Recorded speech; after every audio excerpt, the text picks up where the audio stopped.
we have to do a better job of just trying to always be right, trying to prove people wrong.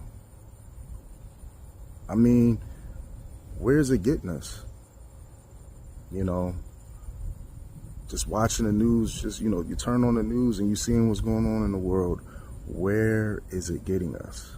I've seen a lot of division in this world and this nation, and I've also seen a lot of division in the Christian community. And I'm not here to cast judgment on whose side you're on or what party you follow. I'm just here to talk about one core principle that I know Jesus Christ told us to follow, and that's love. Love is a word that I'm hearing less and less of in regards to the situations and everything that we're experiencing in this world that we live in today. A lot of chaos, a lot of hurt people, a lot of frustration, and I'm seeing more finger pointing. I'm seeing more blame than people just honestly choosing to show compassion. And that's what gets me, because when I read about, and I'm speaking to the Christian community, right? When I read about Jesus Christ, that's one of the key things that I feel anytime I read those scriptures is compassion and love. And when you hear the stories, when you hear the miracles, or when you hear about him witnessing humility, holding space for people that, that in our society and in the society back then, they weren't supposed to hold space for. Think about the 10 lepers in Luke chapter 17.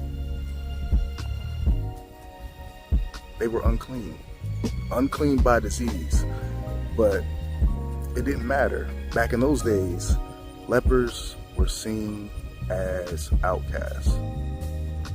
They were not a part of society, and no one wanted anything to do with them.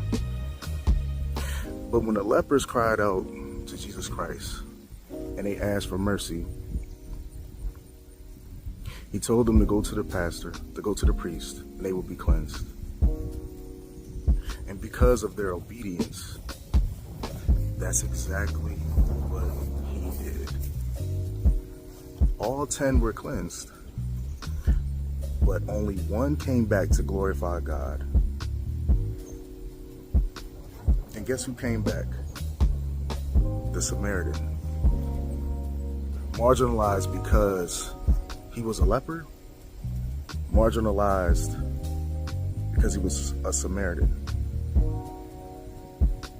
Back in those days, the Jews and the Samaritans, as we all know, they didn't get along. They were despised.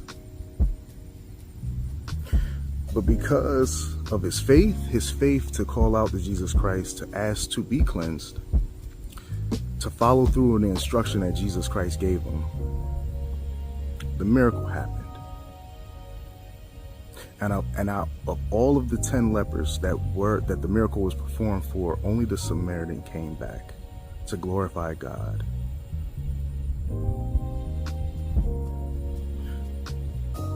But the things I take from that story is Jesus Christ had compassion for a foreigner, someone that probably didn't look like him, and someone that because of his background, he was not supposed to be associated with. But that didn't stop him from holding space for the Samaritan and performing a miracle in his life. And honestly, I'm not going to sit here and make it seem like I have all the answers, because I don't. But the Jesus Christ that I read about, and I know he was the lion and the lamb, there was a gentleness, there was a patience, There was an ability to have understanding. The willingness to be able to sit down with the foreigner. The willingness to sit down with the unclean. To show love, to show grace, to show mercy. And I feel like that's lost today.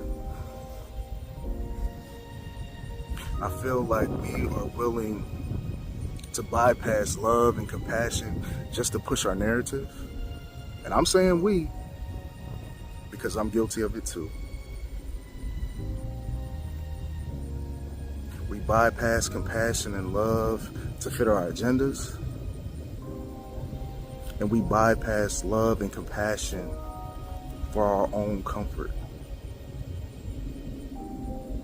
And I just feel like we have to do a better job at getting uncomfortable.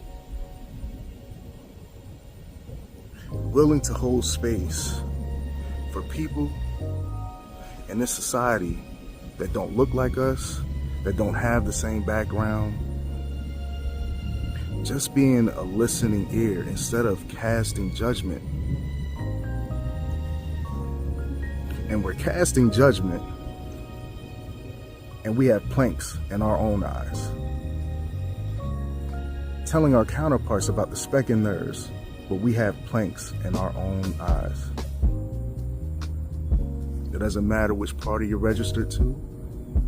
Doesn't matter who you're associated with. None of us are perfect. We all have problems and situations that we're dealing with and that we're trying to overcome and we're trying to get better from. I'm not saying to let people take advantage of you, of your kindness and your meekness. But if we're supposed to be more Christ-like, are we truly taking the steps to be like him? Or are we letting our own personal fears, our own personal judgments get in the way of what Christ called us to? I never understood why we have to judge,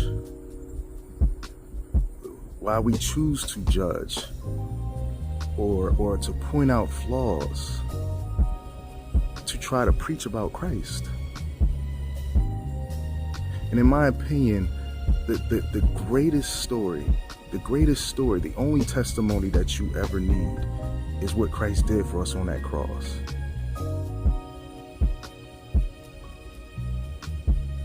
The ability to be able to pull at someone's heartstrings, to know that there's nothing that God can't do for you.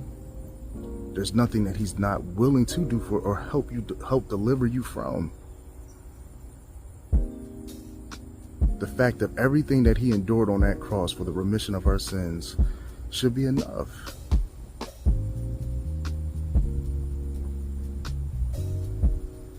To plant that seed of Christ's death and resurrection.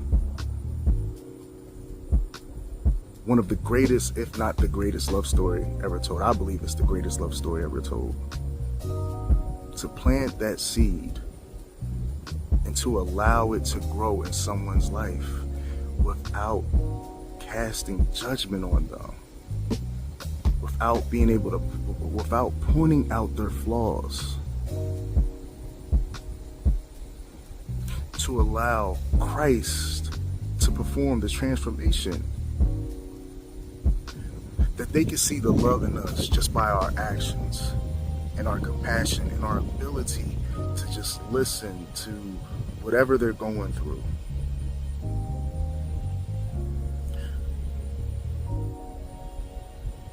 I heard sometimes it's good just to be silent and to hear someone out.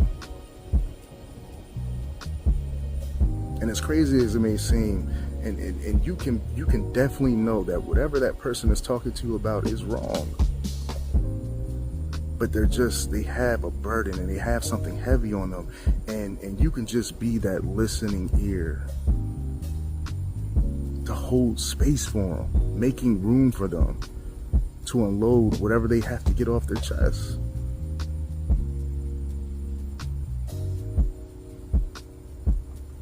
And at the end of the conversation, just, hey, tell them about Jesus Christ.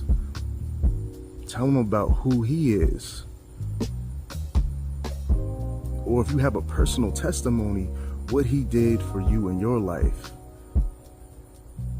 Because that may be able to impact them.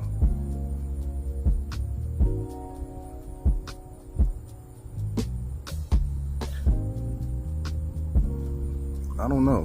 Like I said, I don't have all the answers, and we never will. If we had all the answers, what would God's purpose be in our life? But I feel like we have to do a better job of just trying to always be right, trying to prove people wrong. I mean, where's it getting us? Just watching the news, you turn on the news and you seeing what's going on in the world. Where is it getting us? Where is getting, I have to be right. My beliefs have to be right. Where is that getting us?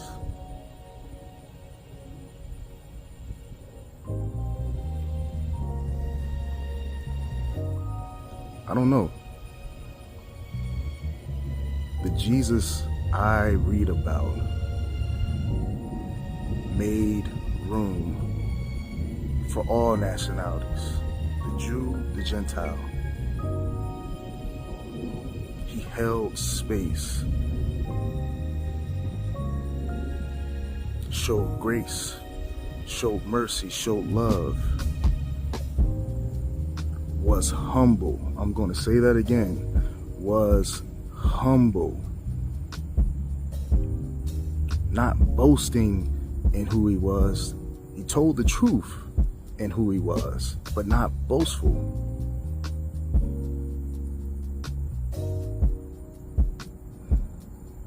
Think about the stories. The 10 lepers.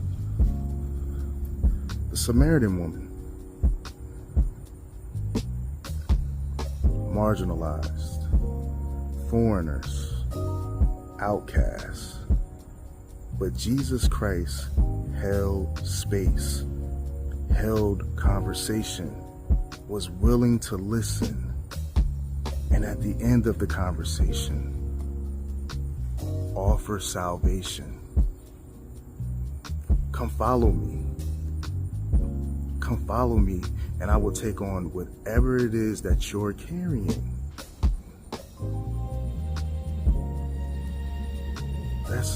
That's our job. In my opinion, that's our job. To spread his story. To talk about what he did for all of us.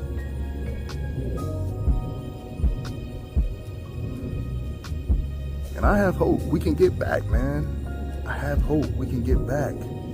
And it's not going to be perfect, but there has to be some sort of balance. There has to be more of an attempt to show compassion and to show love to people that we're not comfortable with, and to people that may not have the same views as you and I. A willingness to sit amongst them, to tell them about the greatest love story ever told. I pray this reaches you, and as always, to God be the glory. I love y'all. Have a blessed day.